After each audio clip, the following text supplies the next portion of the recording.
Praise the lord. ఈ దినము కొరకు సిద్ధపరచబడిన దేవుని వాక్యము మత్తయి సువార్త 4వ అధ్యాయము 19వ వచనం.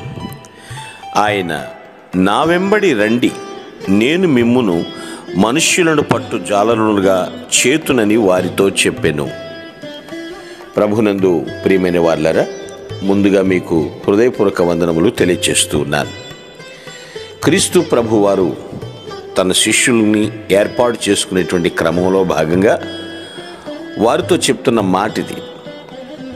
ఇప్పటి వరకు మీరు చేపలు పడుతూ ఉన్నారు, ఓకే, అయితే నా వెంబడి రండి, కమ్ ఆఫ్టర్ మీ, నేను మిమ్మును మనుష్యులను పట్టే జాలరులుగా చేస్తాను.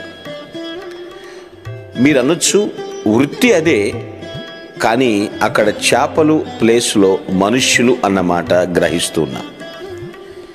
ఏమండి, చేపలు పట్టడం జాలర్లకి పెద్ద కష్టమేమీ కాదు.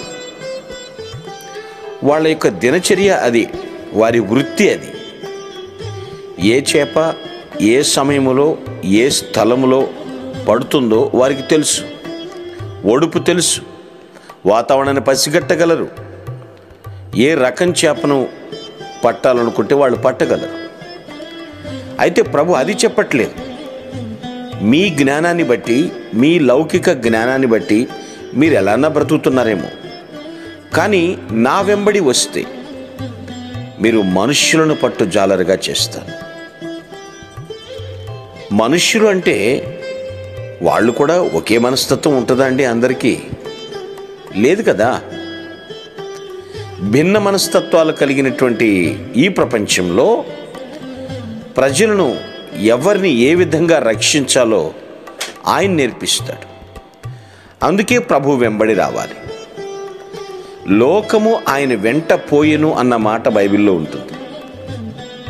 ఆయన మాట్లాడుతుంటే సంభ్రమాశ్చర్యాలకు గురైపోయేది సర్వ సమాజం కూడా.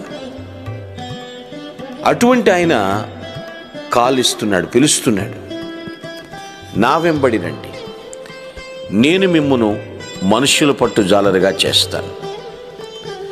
ప్రభు వెంబడి వెళ్తే నేనేమవుతాను, నేనేం సంపాదిస్తాను, ఇది కాదు ఆలోచించాల్సింది. ఆయన చెప్పే పని చేస్తే ఖచ్చితంగా దీవెనలు ఉంటాయి. మనకు ఏ దీవెన అవసరమో, అది ఎప్పుడు అవసరమో ప్రభు కంటే ఎవరికి బాగా తెలియదండి. ఆయనకి తెలిసినంతగా ఎవరికీ తెలియదు. ఆయన ఒకటే చెప్తున్నాడు, మీరు మనుష్యులను పట్టాలి. ఎందుకు మనుష్యులను పట్టాలి? మనుష్యుల మనుగడ, మనుష్యుల ఉనికి కూడా తెలిసినవాడు ప్రభు, మహోన్నతుడు ఆయన. వారు రూటు నరకం వైపు ఉంది, అగ్నిగుండం వైపు ఉంది. వాళ్ళని మళ్ళించాలి, వాళ్ళని పట్టాలి. అంత తేలికైన విషయమేం కాదండి. కొంతమంది అజ్ఞానులు అంటారు ఇదే మత మార్పిడి అంటారు. వారికి తెలీదు మనస్సు మార్పిడి అన్న సంగతి. ప్రతి ఒక్కరిని రక్షించాలి, అదే దేవుని కోరిక, అభీష్టం.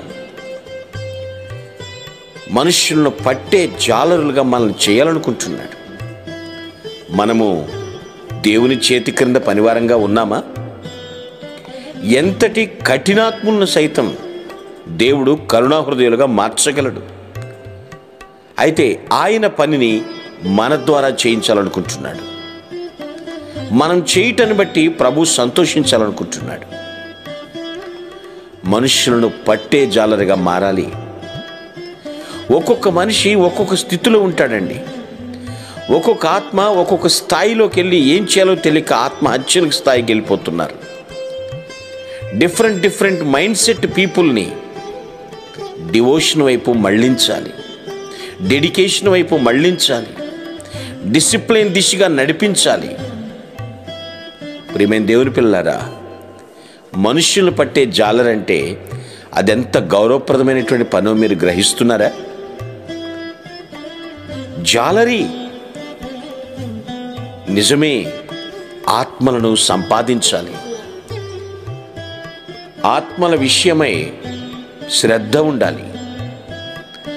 ఆత్మలు సంపాదించేటువంటి వారిగా మారాలి అనుకుంటే ఖచ్చితంగా ప్రభువును వెంబడించాలి. తన వెనక వచ్చిన వారిని, తనను వెంబడించిన వారందరినీ కూడా ఆత్మలను సంపాదించేవాడిగా దేవుడు తీర్చిదిద్దాడు. నువ్వు రక్షించబడ్డావు, అనేక ఆత్మలు సంపాదించు. ఆయన నీకు నేర్పిస్తాడు, శిక్షణ ఇస్తాడు. దేవుని కృపలో ప్రభువు కొరకు అనేక ఆత్మలను సంపాదించుదువుగాక. ఆమేన్. మీ కొరకు ప్రార్థించుటకు మేమెల్లప్పుడూ సిద్ధం. Praise the lord. ప్రభు నామమున మీ అందరికీ వందనములు. ఈ మా సందేశముల ద్వారా మీరు ఆశీర్వదింపబడినట్లయితే మీ తోటి వారికి షేర్ చేసి దేవుని రాజ్య సువార్తలో మీరు కూడా పాలుభాగస్తులు కావాలని ఆశిస్తున్నాం. మొదటిసారిగా ఈ ఛానల్ను చూస్తున్నట్లయితే మా ఛానల్ను సబ్స్క్రైబ్ చేయండి. వీడియోలు నోటిఫికేషన్ రూపంలో పొందుటకు బెల్ బటన్ని ప్రెస్ చేయండి. God bless you.